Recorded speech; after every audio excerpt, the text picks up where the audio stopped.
और सिर्फ अयोध्या में नहीं भाइयों और बहनों, वाराणसी में जान बचा के निकले हैं प्रधानमंत्री।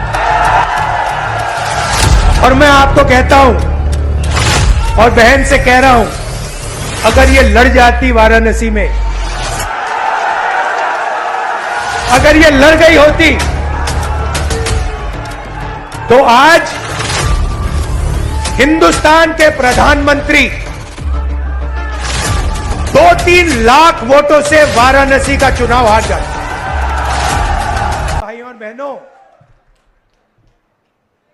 अयोध्या की सीट हार गए,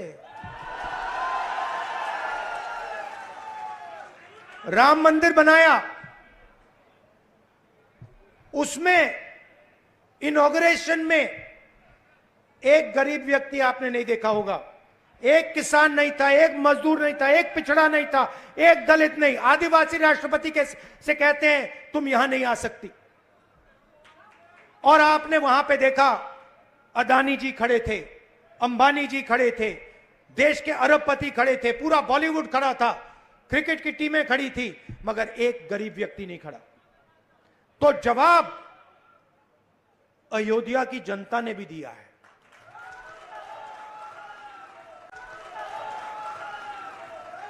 और सिर्फ अयोध्या में नहीं भाइयों और बहनों, सिर्फ अयोध्या में नहीं, वाराणसी में जान बचा के निकले हैं प्रधानमंत्री। और मैं आपको कहता हूं और बहन से कह रहा हूं,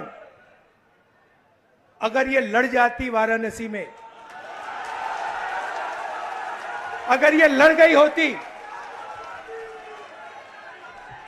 तो आज हिंदुस्तान के प्रधानमंत्री 2-3 लाख वोटों से वाराणसी का चुनाव हार जाते।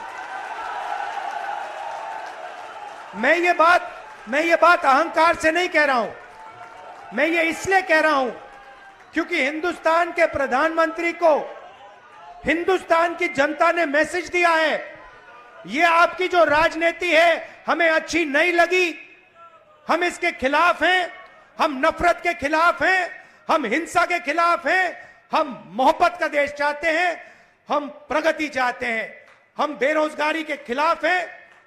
आपने 10 साल इस देश में बेरोजगारी फैलाई, नफरत फैलाई, हिंसा फैलाई, और हिंदुस्तान की जनता ने हिंदुस्तान के प्रधानमंत्री को जवाब दिया है। हर प्रदेश में, तमिलनाडु, उत्तर प्रदेश, हर जगह, मणिपुर, राजस्थान, कर्नाटक, तेलंगाना एक हो गए। और मैंने सोचा ये हो क्यों रहा है, ये हो क्यों रहा है, इसका कारण क्या है? इसके 2-3 कारण हैं।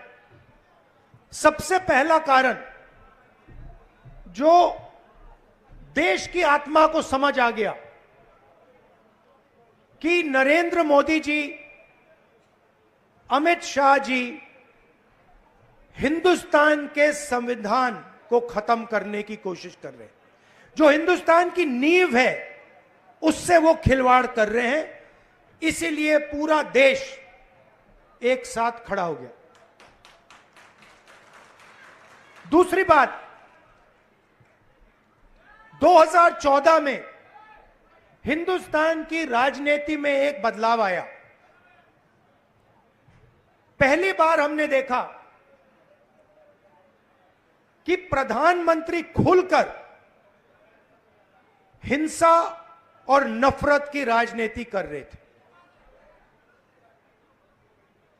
और यह हिंदुस्तान की संस्कृति और हिंदुस्तान के धर्मों के खिलाफ है। और रास्ता मैं बताना चाहता हूं, और मुझे बहुत गर्व है कि रास्ता रायबरेली, अमेठी और उत्तर प्रदेश ने दिखाया है। उत्तर प्रदेश की जनता ने नफरत के खिलाफ, हिंसा के खिलाफ, अहंकार के खिलाफ दबाकर वोट दिया है।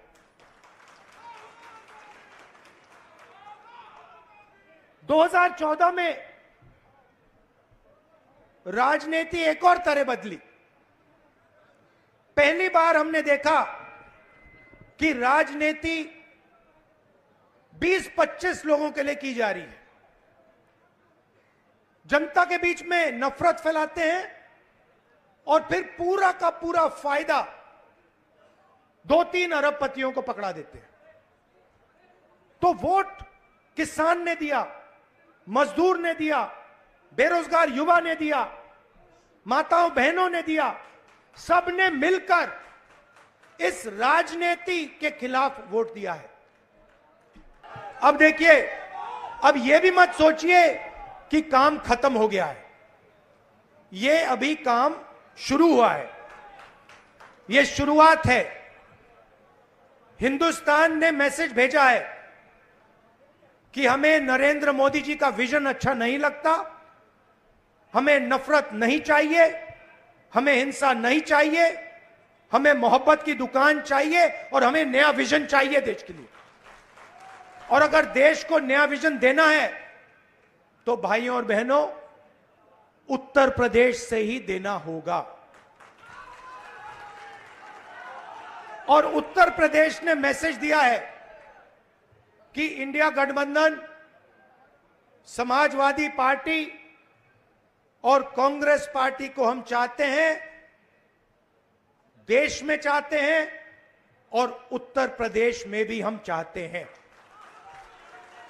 कांग्रेस पार्टी के लीडर और हमारे प्यारे कार्यकर्ता अमेठी के, रायबरेली के, मैं आपको दिल से धन्यवाद करता हूं कि आपने इतनी मेहनत की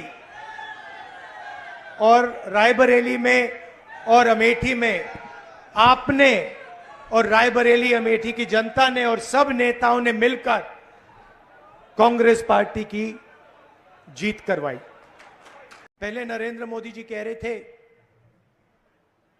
मैं नहीं हूं, भगवान मुझे ऑर्डर देते हैं, मैं काम नहीं करता, भगवान मुझे ऑर्डर देते हैं, मैं करता हूं। पता नहीं कैसे भगवान है उनके, 24 घंटा अदानी जी और अंबानी जी की मदद करवाते हैं। मगर आपने फोटो देखी होगी कि नरेंद्र मोदी जी संविधान को ऐसे पकड़े थे, यूं यूं कर रहे थे ना, देखा आपने? ये आपका काम था, ये आपने करवाया है। देश के प्रधानमंत्री को आपने मैसेज भेजा है कि संविधान को आपने छुआ तो देखो हम आपके साथ क्या करते हैं।